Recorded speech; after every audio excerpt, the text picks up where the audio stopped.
Video ini bertujuan untuk memperjelas posisi iman Kristen mengenai Muhammad secara teologisis dan akademis. Jangan lupa subscribe agar Anda tidak melewatkan penjelasan-penjelasan penting seperti ini. Ini yang menarik nih Pak.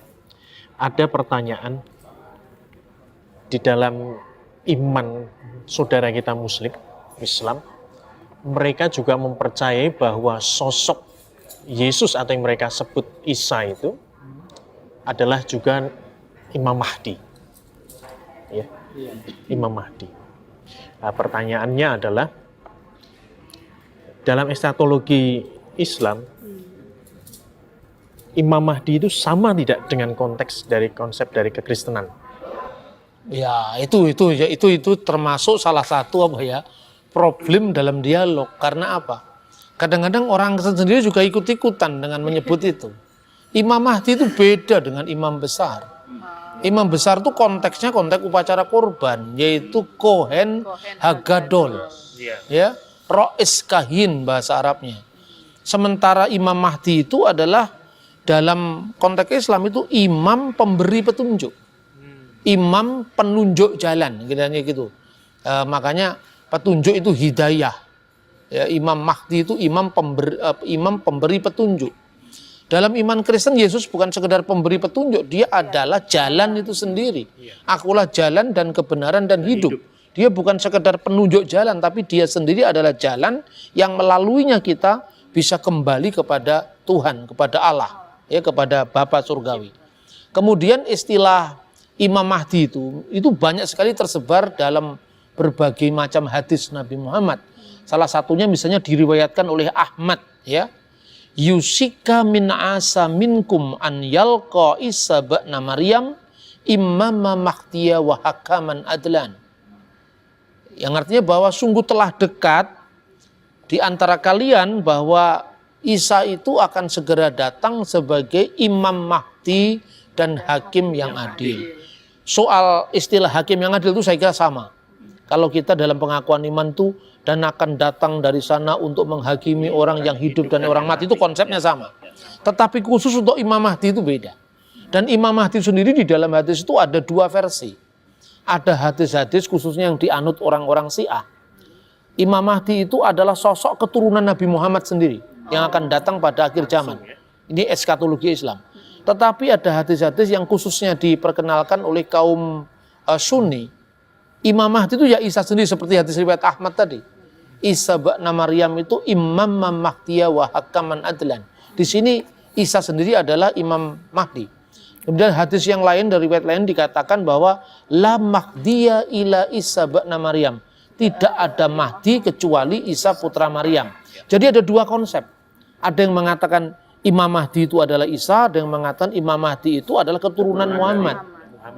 Ya, dan ini di dalam hadis itu bisa kita baca sendiri lah, karena sekarang online pun kita bisa mencari tahu tentang informasi tentang konsep itu.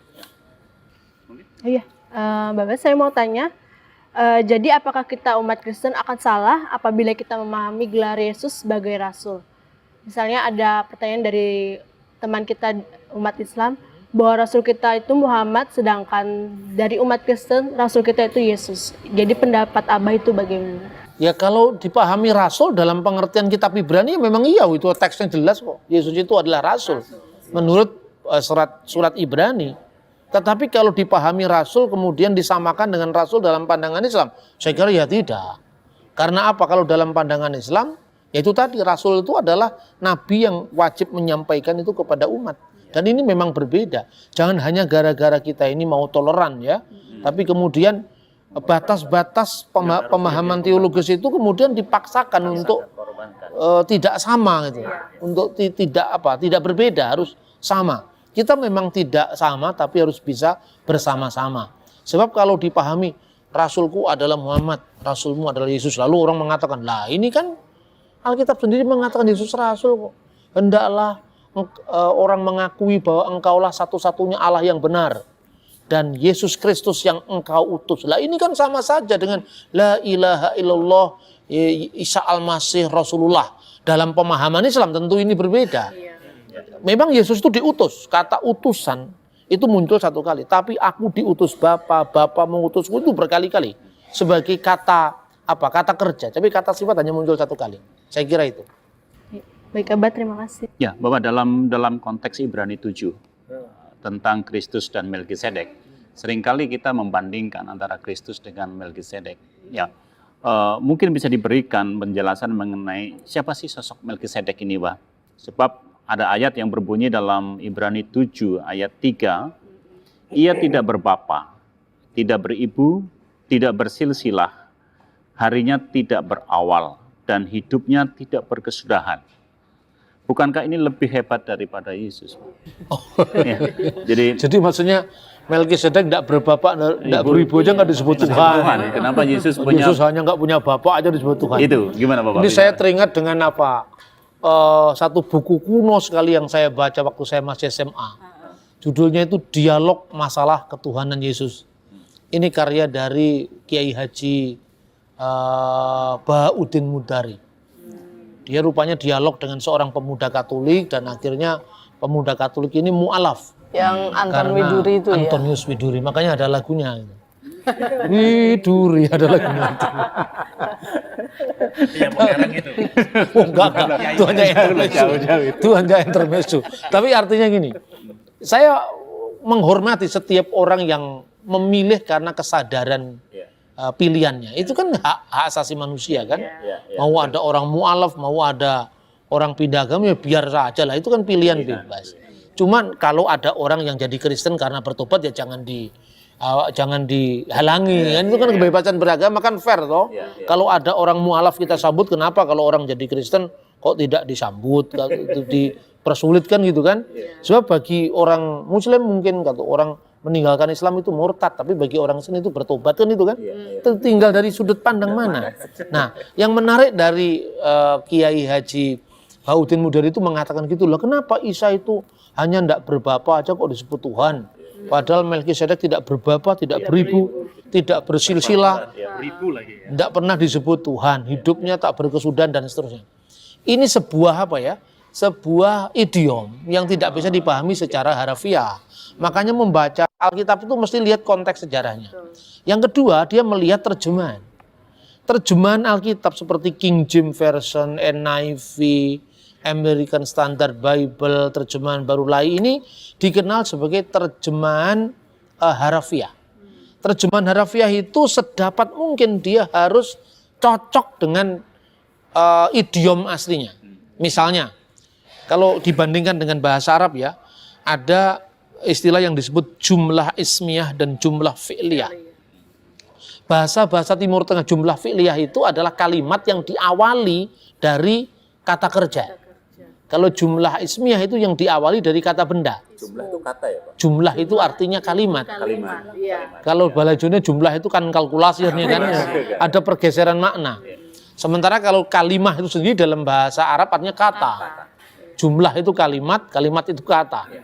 Misalnya, Bereshit bara Elohim et hasamayim ve et sa'aret. Bereshit itu pada mulanya, in the beginning. Di sini kata kerjanya lebih dulu. Ya kan, bara Elohim. Pada mulanya diciptakan oleh Elohim et hasamayim ve et sa'aret. Langit dan bumi. Kalau diterjemahkan dalam bahasa Jawa, bahasa Melayu ini jadi aneh. Pada awal mula diciptakan Allah akan langit dan akan bumi, kan akan kemana? Makanya diterjemahkan dengan terjemahan yang lebih cantik ya, lebih luas. Pada mulanya Allah menciptakan langit dan bumi. Kata ini yang tidak berbapa, tidak beribu, tidak bersih itu idiom pada saat itu. Dalam bahasa Yunani itu disebut bahwa Melkisedek itu adalah apator, ametor, agenealogetos. Apator tidak berbapa, ametor tidak beribu, agenealogetos tidak bergenerasi, tidak bersilsilah.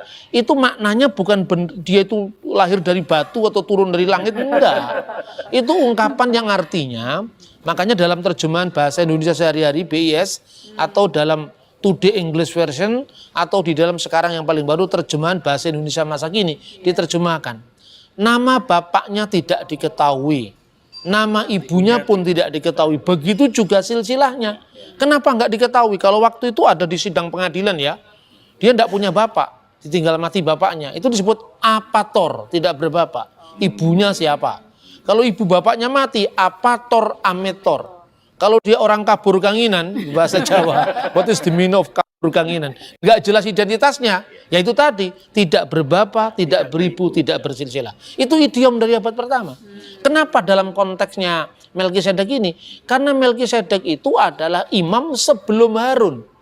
Dicari di buku imam di Israel sana nggak ketemu, itu memang kakek moyangnya Musa dan Harun kok.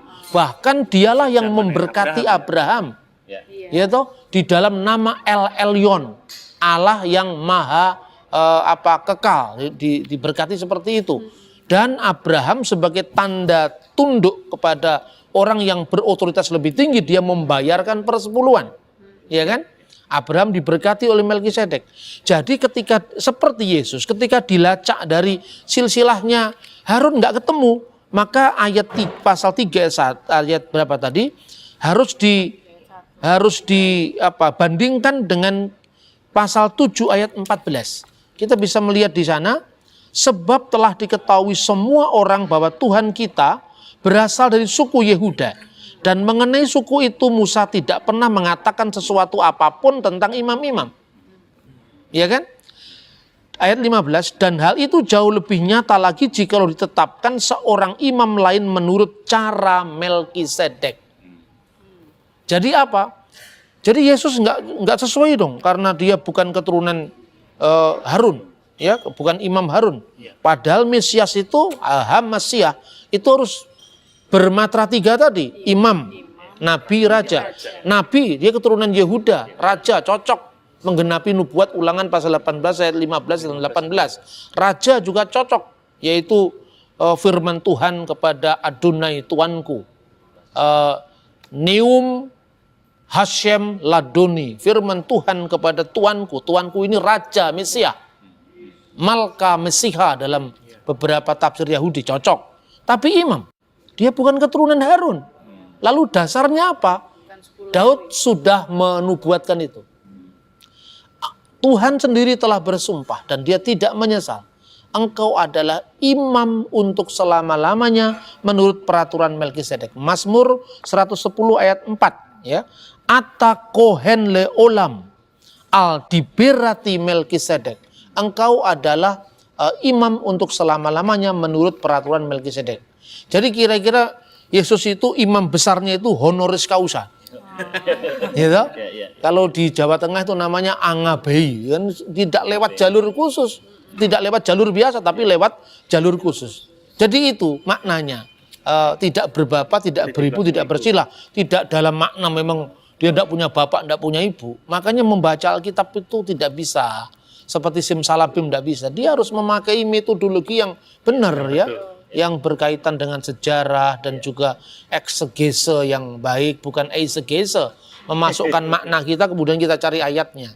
Saya kira itu ya penjelasan saya tentang makna Yesus disebut rasul dalam perspektif iman Kristen sendiri yang berakar pada pemahaman kitab Perjanjian Lama yang diteruskan oleh para rabi-rabi Yahudi mulai dari zaman klasik sampai sekarang. Jadi berakar pada istilah seliyah atau selihah, bukan dalam pengertian Islam. Saya kira itu penting di dalam kita memahami batas-batas ketika kita melihat agama orang lain, tidak boleh dari perspektif kita.